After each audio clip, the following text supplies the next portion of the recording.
que é o pecado? Será que o pecado é só fazer algo errado? É apenas quebrar uma regra? Ou ser menos do que perfeito? Bom, a Bíblia nos mostra que o pecado é muito mais profundo do que apenas más ações, do que apenas errar. Então, vamos lá, né? O que é o pecado, afinal? Pecado é tudo aquilo que vai contra o caráter de Deus, contra a sua vontade, contra os seus mandamentos. E a palavra grega para o pecado é hamartia, que significa errar o alvo. É como tentar acertar o propósito de Deus para a sua vida e falhar miseravelmente, falhar completamente. Tem uma passagem de 1 João 3,4 que eu vou deixar aqui. Mas escuta, o pecado não é só uma ação não, viu? O pecado não é só uma ação, é uma condição interior. É algo que nós herdamos de Adão, por causa da sua desobediência lá no jardim do Éden. Por que o pecado nos separa de Deus? Simples, porque Deus é santo, Deus é puro, Deus é justo e o pecado é uma ofensa direta à sua santidade. Isaías nos diz que as nossas iniquidades fazem separação entre nós e Deus. Abacuque diz que Deus é tão puro de olhos que ele não suporta ver o mal. Deus não pode tolerar a maldade. Deus não pode habitar com o pecado. Não porque ele não nos ama, de forma alguma, mas porque ele é justo e perfeitamente puro. Luz e trevas não podem coexistir. Elas não coexistem. E Deus é luz. Deus é luz. Em Deus não há trevas alguma. Por que o pecado nos faz tanto mal? Basta olhar para o mundo ao nosso redor. Não precisa de diploma em teologia para ver o resultado do pecado. É só você abrir os olhos. O pecado ele destrói o nosso relacionamento com Deus. Ele corrompe nosso caráter, nos torna egoístas, orgulhosos, gananciosos, injustos, viciados, tudo de ruim, tudo de ruim. O pecado ele também fere o próximo.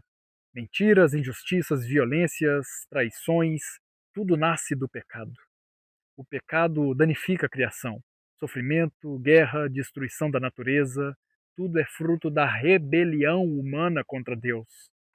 E o pecado também conduz à morte eterna, porque o salário do pecado é a morte, como Paulo nos diz em Romanos. E era necessário que Deus se fizesse homem? Sim, completamente. Isso é o coração do Evangelho. Nenhum ser humano pode pagar pelos seus próprios pecados, muito menos pelo pecado de toda a humanidade. Por quê? Porque a dívida era infinita.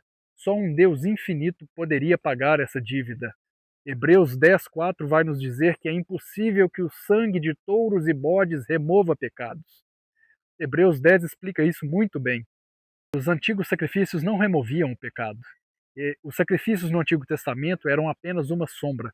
Eles cobriam o pecado temporariamente, mas não o removiam completamente. Era como varrer a sujeira para baixo do tapete. Ela ainda está lá, só está escondida. Jesus ofereceu o único sacrifício perfeito. Jesus veio para fazer a vontade do Pai. Ele se ofereceu como sacrifício final e eterno. Não precisamos mais de sacrifícios repetidos. Só o sangue de Jesus que limpa o pecado de forma definitiva. E graças a Deus por Jesus Cristo. Agora nós podemos nos aproximar de Deus, nós temos um acesso livre ao Pai, o véu do templo se rasgou, temos acesso direto ao Pai por causa de Jesus, por causa do seu sacrifício. Não há mais véu. Nós não precisamos de um sacerdote humano.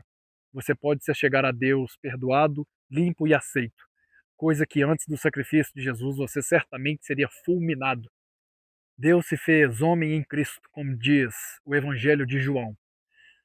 Filipenses também nos diz sobre a teologia do esvaziamento, onde Jesus deixou toda a sua glória eterna, esvaziou-se e assumiu a forma de servo, se humilhou. Na cruz, Jesus tomou todos os nossos pecados. Ele foi o sacrifício perfeito, voluntário e eterno. A ressurreição de Jesus é a confirmação de que Deus aceitou o sacrifício. Então não é um conto da carochinha. Aquele que não tinha pecado, Deus o fez pecado por nós, para que nele nos tornássemos justiça de Deus. Jesus pegou tudo aquilo que era ruim nosso para que nós pegássemos tudo aquilo que era destinado de bom a Ele.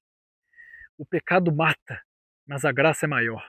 O pecado é real, o pecado destrói e o pecado separa. Mas escuta isso: a graça de Deus é maior. A graça de Deus, graças a Deus, é maior. Deus não nos deixou no pecado. Ele veio para nos resgatar e pagou o preço com o sangue do seu Filho. Jesus é a ponte entre nós e Deus Pai. Glória a Deus por isso. Deus demonstra seu amor por nós. Cristo morreu em nosso favor quando nós ainda éramos pecadores, como Paulo diz em Romanos. Mas cuidado, não abuse da graça. Algumas pessoas citam Romanos e dizem: tá vendo? Deus me ama do jeito que eu sou. Então eu não preciso mudar, não. Isso é mentira. Isso é mentira. Romanos 5,8, onde Paulo cita isso, mostra que Deus te encontrou no pecado, mas ele nunca quis te deixar lá. Ter um mar no pecado depois de conhecer Cristo é como pisar no sangue que te salvou. Se continuarmos a pecar deliberadamente depois que recebemos o conhecimento da verdade, já não resta sacrifício pelos pecados, como diz Hebreus 10:26.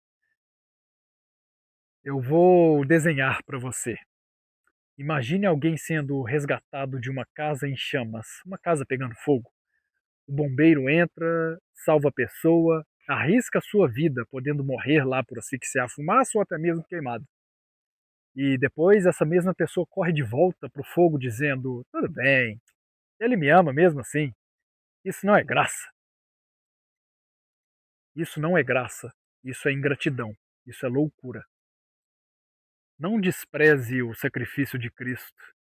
Spurgeon diz: se o pecado matou o meu melhor amigo, eu não posso ficar brincando com o pecado. Jesus não morreu para justificar o pecado de forma alguma. Ele é santo. Ele morreu para te libertar dele. Então não volte para o fogo. Caminhe na liberdade que Jesus conquistou para você. Não brinque com o pecado. Não brinque. O diabo não brinca de ser diabo.